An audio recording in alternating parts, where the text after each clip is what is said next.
Hey guys, subscribe for daily content. And if you're shopping for gear, make sure you check out the description for the newest items at some of the very best online retailers. There's also links for some of the items that I personally recommend. Thanks! What's going on YouTube? Metal Complex here, and today I've got kind of a knife review, more of a knife overview and discussion topic to share with you guys. This is the brand new Demco AD 20.5 in full titanium and CPM 3V. This is a Knife Center exclusive. This one's sporting the shark's foot blade. This comes in a bunch of different configurations actually, and for people who are confused about the entire Demco AD 20 or 20.5 line, I'm going to do my best to explain all of the different versions that are out there and the different pricing. We're going to talk all about that in this episode. Thanks so much to my generous patrons who are supporting me right now. There's a link for Patreon right down below, and please make sure to follow me on Instagram at metal_complex. Some variations of this knife are still available as of the time of this recording, so I will link them down below in as many different forms as possible so that no matter when you're watching this video, you can go and look at the listing at least and see what was there. If you're watching in the future, it'll take you to what is currently available, etc. So I'm not going to do a bunch of specs because number one, you can always get the specs from just clicking the links in the description. Number two, you can go back and watch my review of this guy. This is the guy that, you know, started it all with, at least with the 20.5 variations of this knife.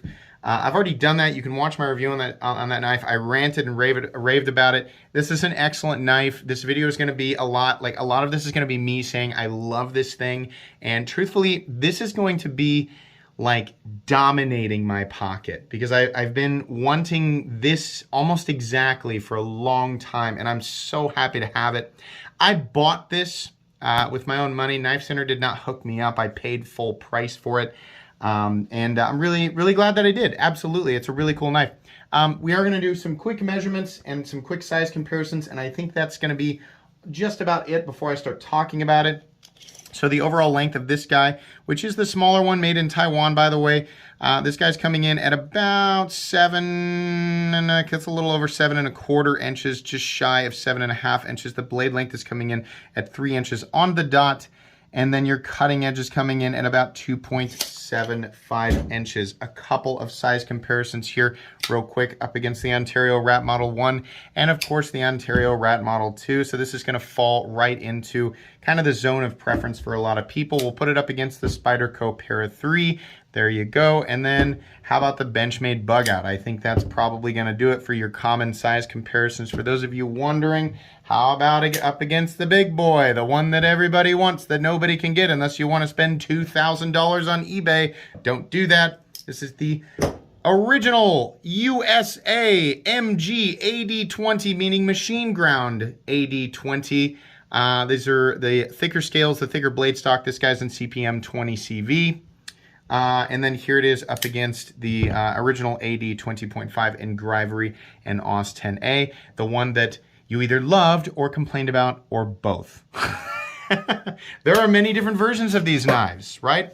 The AD 20.5s, which are the smaller, thinner ones, are made in Taiwan. The AUS 10A versions with Grivory started out at about $150. There were lots of people who complained about those, but they sold out like crazy. And I think, you know, they kind of knew that was going to happen, and we kind of knew we were going to see some different versions.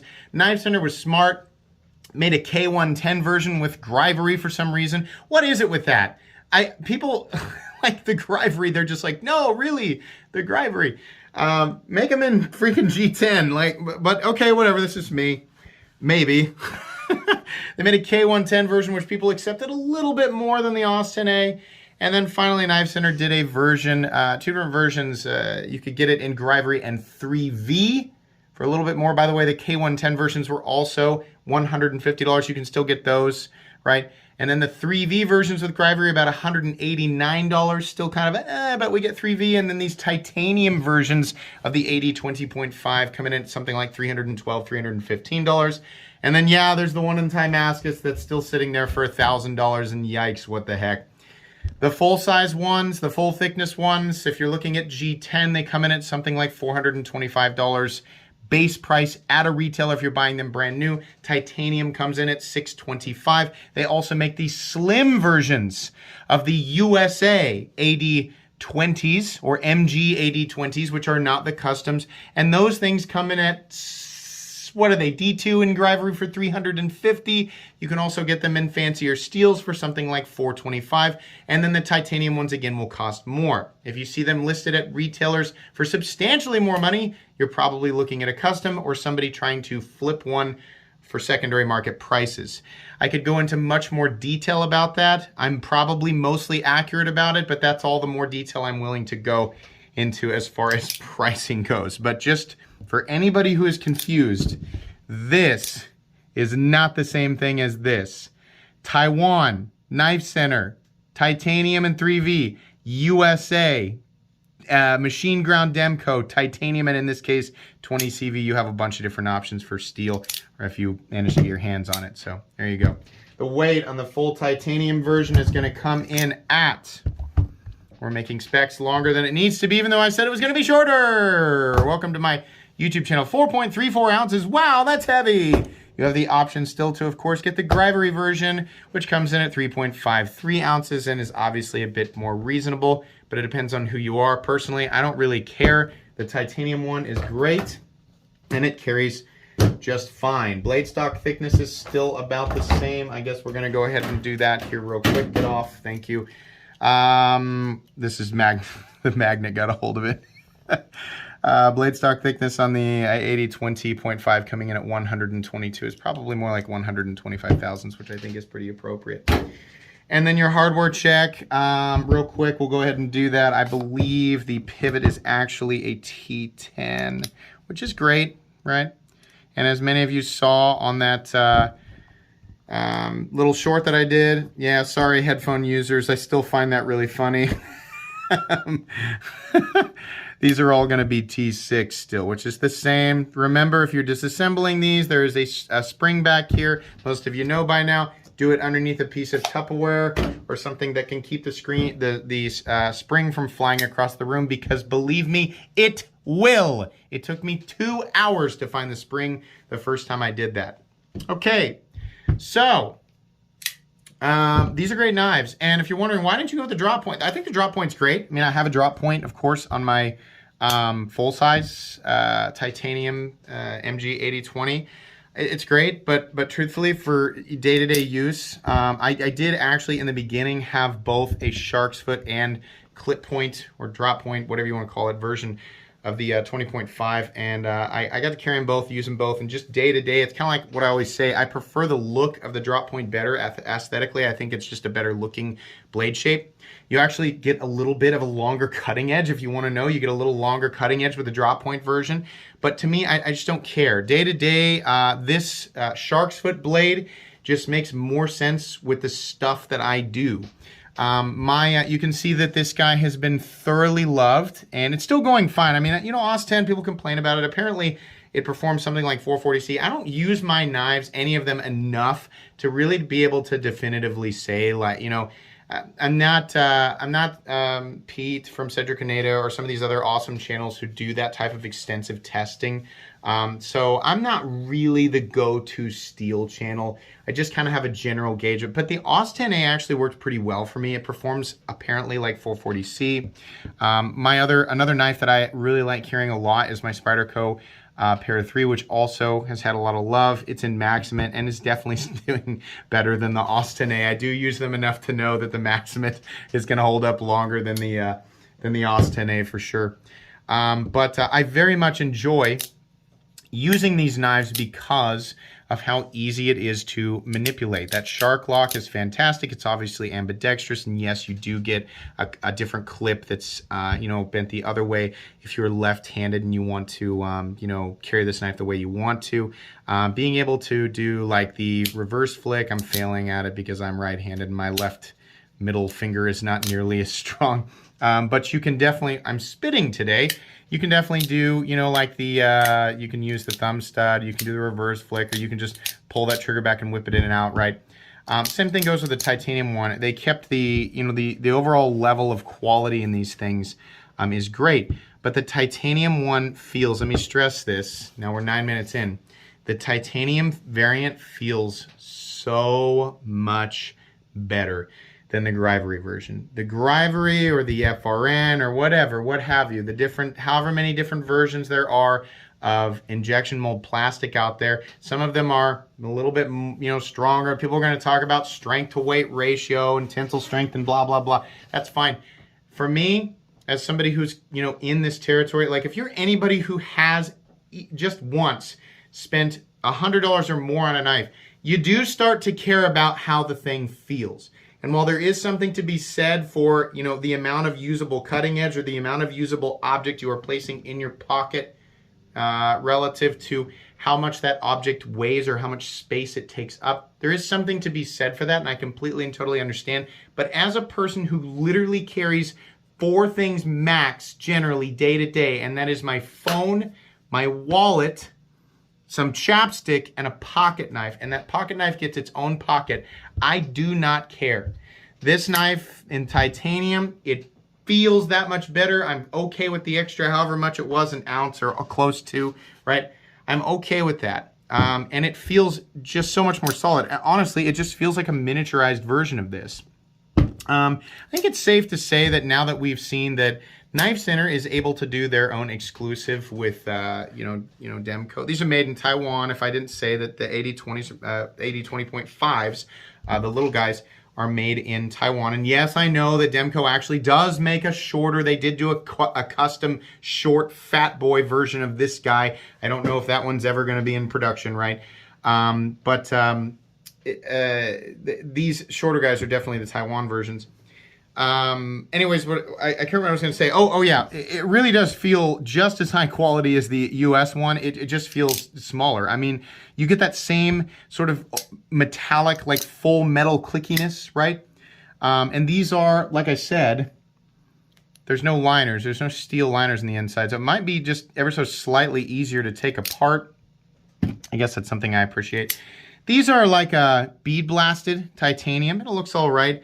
I think, the obvious thing, the thing that's been said many, many times over is we're very happy as far as like the people who really like this thing.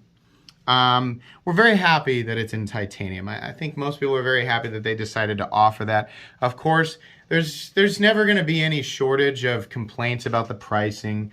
This one's overpriced, and the one that's 3V and Grivery is overpriced, and the titanium one's overpriced, and the Timascus one is definitely overpriced. And these guys are probably pretty well priced as far as people kind of understand what it costs to make something like this in the USA. But generally, that's not the argument. Generally, people are complaining about availability with those, but what are you going to do? There's no shortage of that. So feel free to fill up my comment section with those complaints. It definitely helps the algorithm push my video out there anyway. I mean, there's nothing you can do. We will talk about the price. We will talk about the price of these. But as far as just my, the last few days of me carrying this, I've been carrying this for about a week and a half now. And I haven't used it nearly as hard as like my 20.5, but I plan to. I mean, over time, you guys are going to see this thing patina because it's 3V. You're going to see it get marked up with that bead blasted finish for sure. And that's fine with me. If you are going to pick one of these up, remember that 3V is not stainless. It has reasonable edge holding capabilities, but its claim to fame is toughness relative to other powder form super steels in its general arena. It does a good job. It also strops up like magic in my experience. I can't believe the amount of minimal effort it takes to strop 3V back to life. It's pretty cool. This is really close to like the perfect version of this knife. I'm really happy with it, and it is recommendable. As far as a functional ergonomic tool, it's extremely recommendable. It's one of the best EDC designs on the market if you put preferences and materials aside and price aside. The one thing that's going to bother you if you have huge hands, right? If you have truly monstrous hands. I wear an XL glove from Home Depot, so a lot of you watching that have the same size hands as me. I can get a full 4-finger grip on this guy just fine. You can also choke up just fine. Choking up, some people say that this bothers you. Okay. No, I don't think so. I mean, if you're breaking down thick cardboard for like 30 minutes at a time, maybe you're going to start to feel something there. But you know what, guy? You probably should be wearing gloves if you're going to do that. I mean, honestly, if you're going to hold back here, right? then you're going to be okay. Your draw cuts, things like that, because of the length of the blade and the length of most, the average finger is going to be really good. Access to this little opening slot here is also just fantastic. The thumb stud shape is fantastic. I like that they added this little detail that says Demco knives, and it says Wampum, PA over there, which is where they're designed. They're not claiming that that's where that one's made. They do that on these guys, the actual USA versions. And then they also do it on the Grivery ones, but it's like a Grivery collar, not a metal one. So I'm really happy that they just did the whole, I don't know if it's like the whole screw or it's just part of it or whatever, but I like how that looks. I think I started to say a little bit ago that this is an obvious thing. This is something that a lot of people pointed out right away. This is great. We're very happy with this. Please, for the love of God, somebody do one in textured titanium. Please. I don't think that Knife Center has complete and total exclusivity over titanium. I think they might have it for 3V. If they do have it to where only Knife Center can carry the titanium ones, I think that kind of sucks.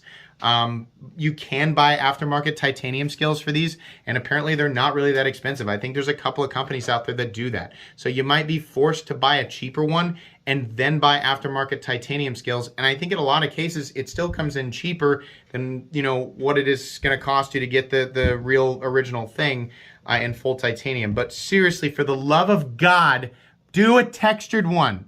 This is great. Do a textured one, and then do it tumbled, because it looks so good. This looks beautiful. I would love to have exactly, this is the only thing that's keeping me from calling this the most perfect EDC of all time, is we need some textured and we need some tumbled, just because I like that reflectivity. And if not the tumbled, like the more polished version, if not that, then just on this bead blasted titanium would just be great.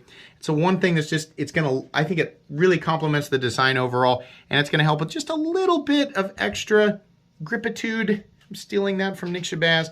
This is meaningful texturing, and it just looks really fantastic. That's the one thing that I want. I think the finish on the blade is beautiful. I like that. I've enjoyed it on this guy, and a lot of what you're seeing here, it's not really scratches. It's just like residue and crap that I have not cleaned off the blade. So I know as soon as I clean that off, it's really going to look about the same.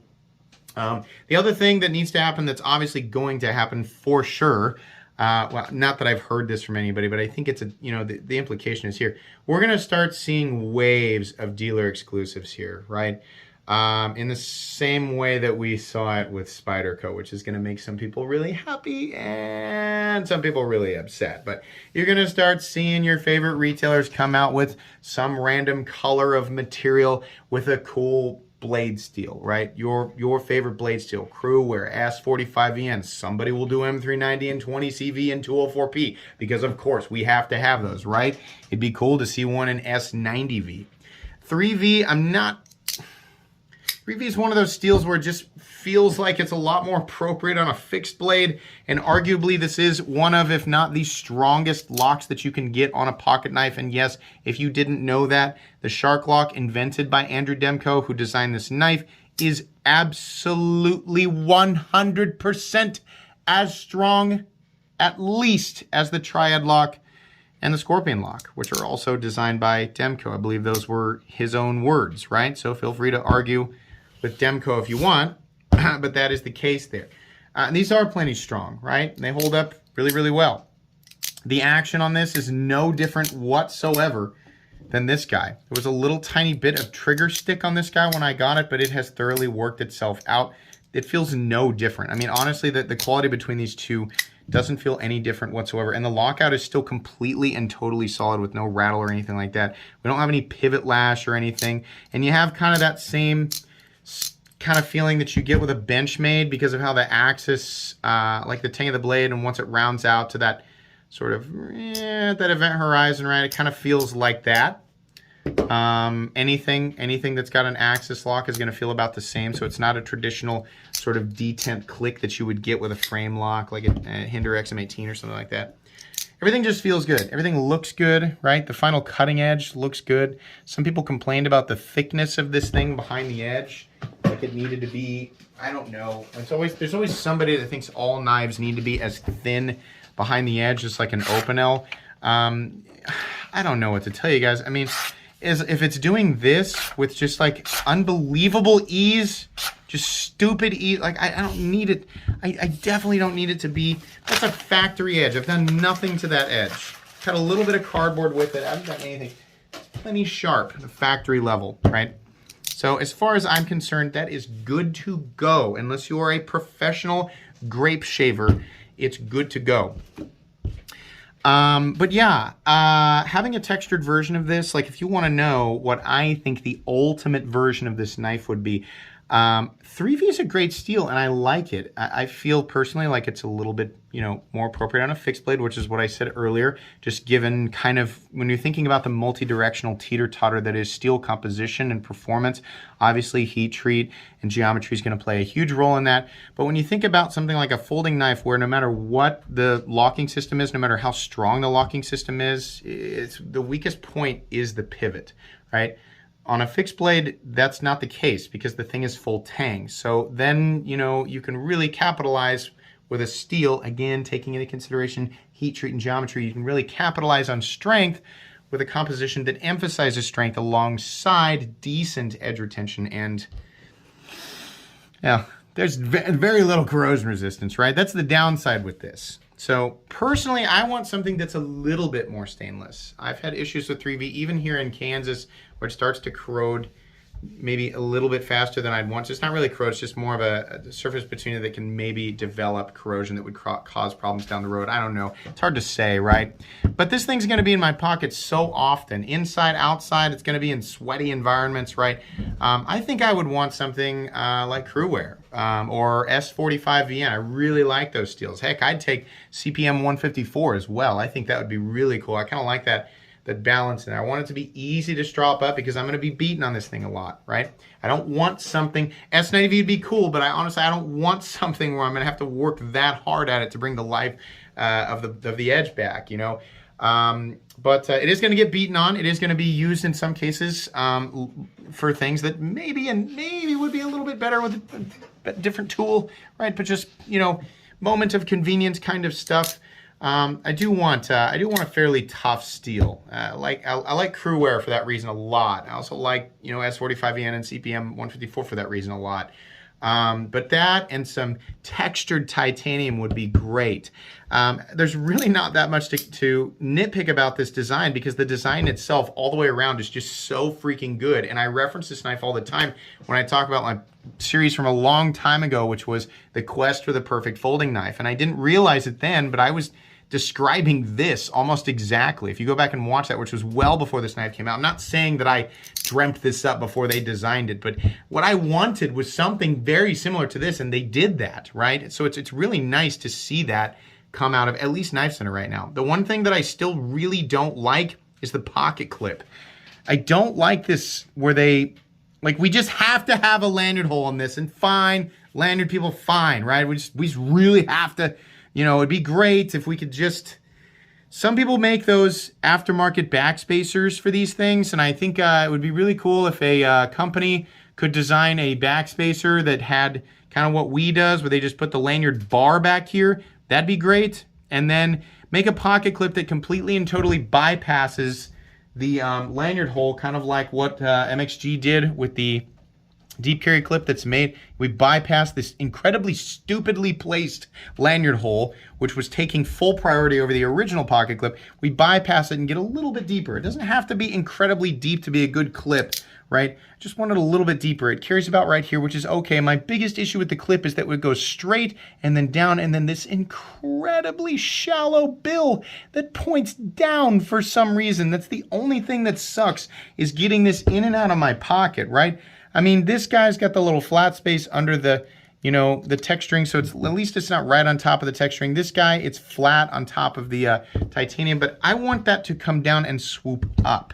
Just, again, like the clip I always reference, just like this, right? The Benchmade Bug Out also has an excellent clip where it comes down. It does more of the spoon thing, but that's okay. It's just a good example there. That'd be great, but again, that's so nitpicky, right? It's just a little teeny tiny thing. Now, on to the topic of price, which I saved for the end, right? Oh, it's very beneficial when you watch my videos all the way through, right? It's definitely good for the algorithm. Let's save price. That's the most controversial topic with these things. Yeah, they're expensive, guys. Everything's expensive and it sucks right now. Do I think that Demco's taking advantage of everybody? They definitely know that they have a design that everybody wants. I don't think they're ripping our faces off, though. I mean, this is considering that Demco, while they're able to utilize a Taiwanese OEM to take care of, you know, the issue of volume, right? Because they cannot. For anybody who's yelling like, why don't they make more of the American ones? They can make a lot of the Taiwanese. Because the Taiwanese OEM is capable of like substantially more output, and it costs way less for them to produce those, which is why we have this in the first place. They cannot make these at the same rate. It's just not going to be possible, and it's still going to cost way more to make these things. So we're still going to see these big boys drop, these big American boys drop every now and then. Prepare to pay for those and prepare to be quick. I hope your internet's fast because you have seconds to buy those things, right? But the truth is that while these are great, these are much better for day-to-day EDC. And again, unless you have truly monstrous hands and you really need a bigger knife, for most people, these are just better for EDC. They are much thinner, much more compact, and much easier to carry. I think, you know, saying that we need this steel or we need texturing at the whatever, right? I think they know. I think that's going to happen. Truthfully, I'd like to see them do, and I hope that this is the case. I don't know if they're going to do it. I would like to see you guys do one that's exactly like this, but just more this size for some of those people who do have larger hands or do just prefer a bigger knife. I don't think we're going to get it in the same full thickness, but you know what? This with the smaller, the same thinness, right? Doesn't have to be this robust. We definitely don't need a blade stock this thick, right? But just the same thickness of scale, the same thickness of blade, edge geometry, just make it this size. That'd be cool to have a Demco AD 20.5 XL so that we could get that larger version for people who like it. I think that would be a really, really good idea. Pricing on the AD 20.5 and AUS 10A at $150. Is it overpriced? Yes. But it's one of those things where if you go ahead and grit your teeth and buy it and start using it, you're going to forget about that pretty quickly. That's the truth, right? And that people say, that's you promoting it, right? People make money on your affiliate link, so of course you're going to say that. Well, you know, yeah, that's true, but I'm also going to say when I don't like something, even if I stand to make money off of it. Can't say that everything's good. Because I mean, people call you out on that pretty quickly. I like this knife, I really do. And as much as it pained me to go ahead and pay $150, you know, for the original, well, I got to be honest. Actually, I didn't have to pay for this. This one was free. I got this and the other one that I gave away for free. But I would have bought it. No, obviously, because I bought this one for $312 or whatever. It would have pained me to pay that because it doesn't feel like that expensive of a knife. The Grivery ones in 3V for $189, that also feels freaking high.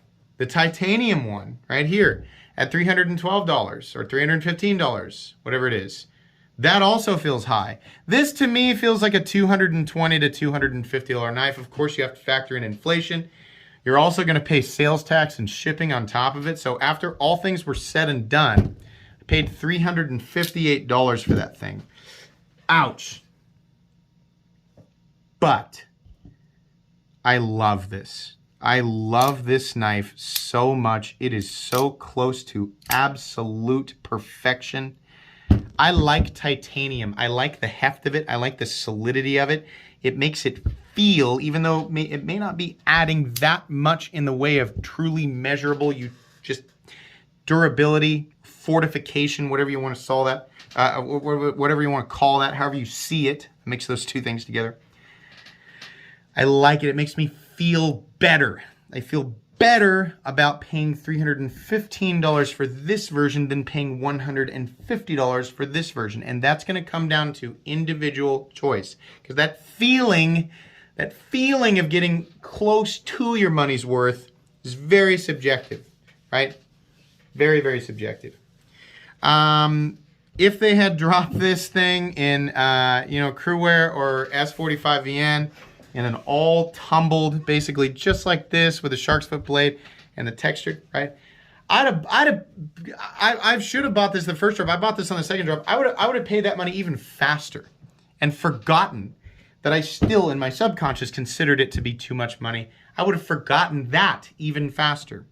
This is one of the greatest EDC designs in existence, and thankfully retailers and the Demcos all seem to be paying attention to the fact that people want to see this in many different configurations. We also have secondary market part creators who are paying attention to that and doing everything they can to make sure that we have exactly what we want. The Demco AD 20.5 is destined to be as legendary as the Spyderco PM2, as legendary as the Ontario Rat, as legendary as the Ritter Hogue, right? All of these, there's a bunch of them. How about the Buck 110 or the Openo? I don't really like those knives very much, but sure. Yeah, it is. It's. I mean, this knife is going down in history as one of these staples of the EDC knife world, right? And I think at some point, not right now, but at some point, we will have that kind of plethora of, we're going to have availability. We're going to have, people are going to be able to get the scale material they want and the blade steel they want. It can be coated or non-coated, and there'll be enough aftermarket stuff out there to where you can craft your ultimate perfect whatever with this thing. And then, even though that will definitely cost you a lot of money, most of the time more money than, than just buying the basic version, then it'll make everybody happy in an almost ironic way, or most people happy. If you have not experienced this knife, you need to experience it. It's really, really good. You don't have to go with the full titanium version, but it is, it's really great. I hope they don't continue to bump the price up. This is really up at the absolute maximum. And you know where it is, I can't honestly say that $315 just feels like, wow, super great, right? I think $275 would have kind of been my, okay. And the $250 would have been kind of the peak of the wow zone for value there. So $315 feels pretty high, but gosh, it's such a good EDC knife. It is such a stupidly perfect day-to-day item. It's really, really hard for me not to recommend it. So in general, once again, the AD 20.5 is extremely recommendable. Try and get the one that you want. I know the titanium ones are generally sold out. If the one that you want is sold out, just wait. Give it a few months or even a year, and there's going to be probably so many different types of this thing. You're going to be able to get what you want. This is absolutely one of my favorite knives in existence. This was absolutely one of my favorite knives to review, and it is extremely recommendable. So it will be going in both my recommended knives playlist and my favorite knives of all time playlist. I cannot wait to EDC the absolute crap out of this thing. Please check out my links below, because Demco, all this stuff, every version that's available, every search link I can create for you, I will make sure that it's as easy as possible. Check out my links. Please make sure to follow me on Instagram at metal_complex. If you enjoyed this video, leave a like. If you'd like to check out my other content, I do of course have lots of videos of knives that are either expensive or inexpensive that I do or don't like. So check those out. And if you enjoy all my content, go ahead and click on that Metal Complex logo right there and subscribe, because there's definitely more coming. Thanks again for watching, everybody, and have a great day.